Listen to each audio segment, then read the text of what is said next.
Thank you, Susan.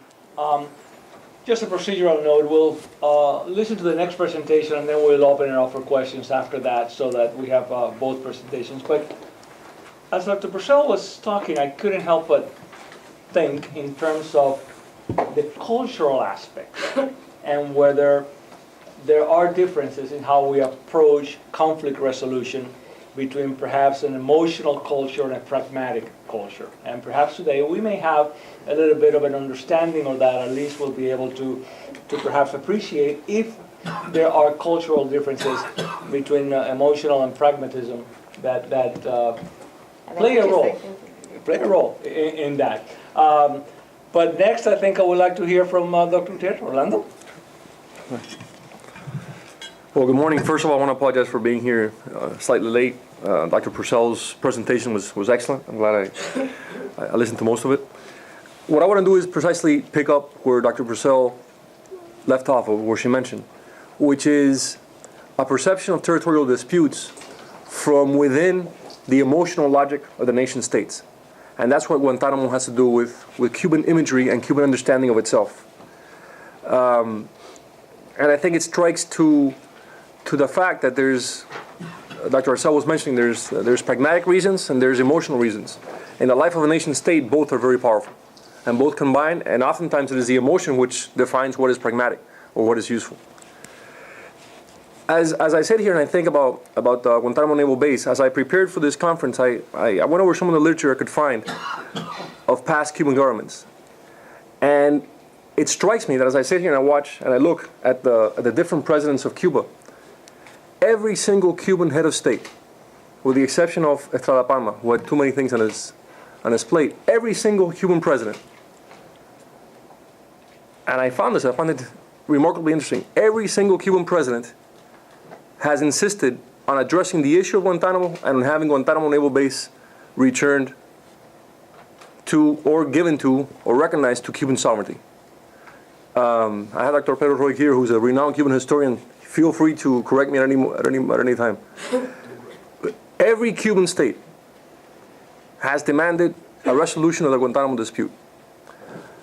And Fidel Castro has picked up on this long-standing demand of those who lead the Cuban nation state for the recognition of Cuban sovereignty over Guantanamo.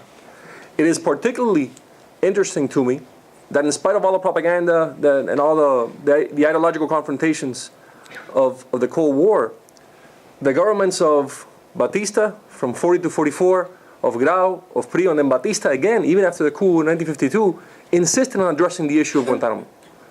So it's remarkable how the Cuban Republic saw Guantanamo as a vital part of the definition of its national identity.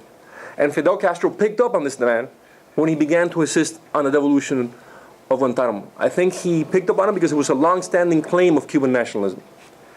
And I think this has a lot to do with, and there may be points here which are similar to what is going on with the dispute over the islands between Japan, the Republic of China, and Taiwan, and the Popular Republic of China, because the Cuban Republic, which was finally established in 1902, at first didn't have sovereignty over Guantanamo or the Isle of Pines. Later on, the Isle of Pines was recognized under Cuban sovereignty. But what is striking is that no independent Cuban government, be it a republic, be it a dictatorship, or the totalitarian regime of the Castro brothers, has ever had complete sovereignty over all of Cuban territory. There's always been a part of Cuban territory outside of the control of Cuba's national government. And if we go back to Charles Tilley's famous definition of what constitutes a nation state, where he said, unified government, unified territory, standing army, ability to tax the entire population, defense of cities and countryside, then we see that in the way Cubans perceive themselves, part of Cuba's incompleteness as a nation state has been the fact that all Cuban territory has not been under one national government. And I'm trying to analyze this from a point of view of the logic of the Cuban nation state beyond the differences we have with the regime today in Cuba. I'm seeing it as I look at those presidents and I think of what is there now, of the logic of the Cuban nation state and how it perceives itself. It is also of even greater interest to me that for a book I've been working on, when I review the literature of the exile movements, of the anti-Castro movements inside and outside Cuba to overthrow the Castro regime and to restore democracy in Cuba, in every single one of the statements of those movements, even the ones who were heavily backed up by the United States against Castro, there's always a demand to resolve the Guantanamo issue in recognition of Cuban sovereignty. Why am I saying this? Because it's remarkable to me that after a half century of existence of Cuba, of a communist dictatorship, and of a thriving exile community, I have yet to find in the literature any Cuban of leadership who holds a representation of Cubans saying Guantanamo should remain in foreign hands. It's a long-standing issue of Cuban sovereignty. It is also remarkable to me that how Cubans see Guantanamo, beyond the logic of the nation state, how Cubans see Guantanamo has also evolved over time. From a leftover of the very strange way through which Cubans achieved independence, the very convoluted way in which Cuban independence was achieved, Guantanamo evolved under the Castro brothers to a symbol of freedom. It was the way how thousands of Cubans have found freedom. Guantanamo became ringed with mines, both from the American side and the Castro regime, to try and prevent people from leaving.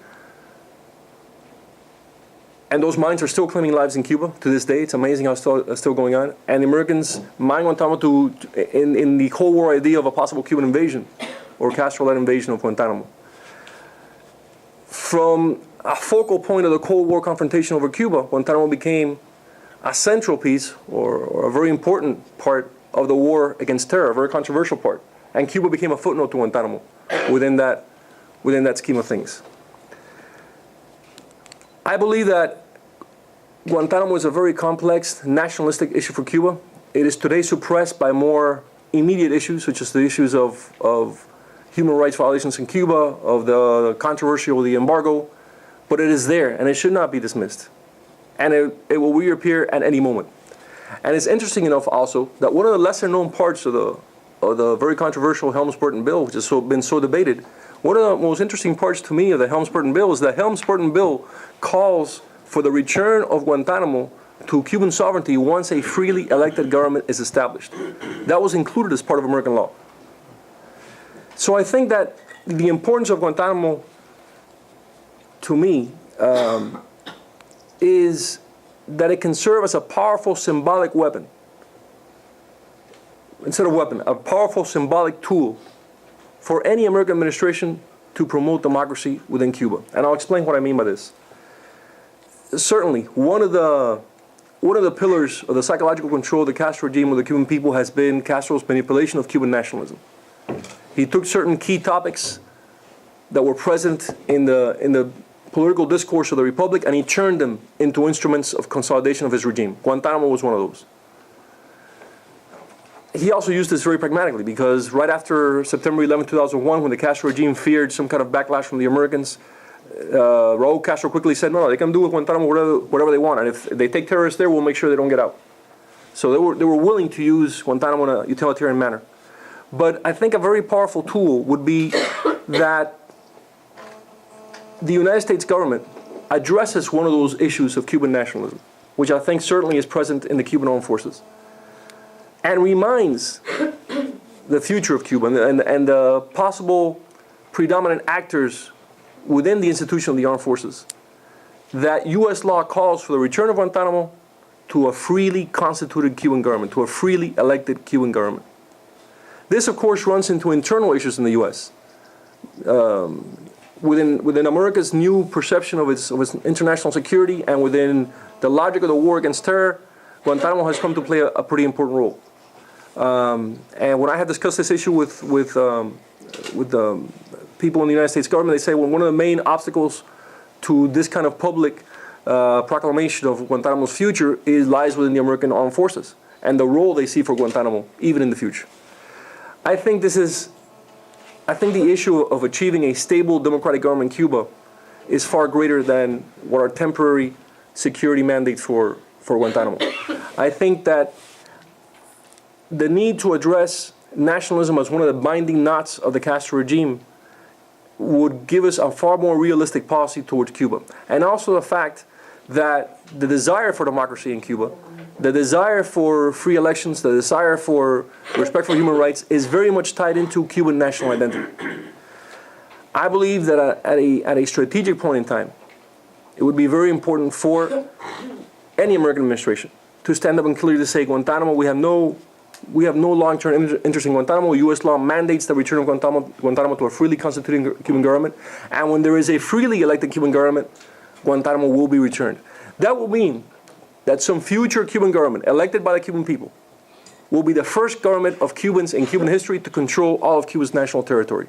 This is a powerful nationalistic incentive for change inside Cuba, and eliminates some of the noise which the present regime has created in order to prolong its life in power.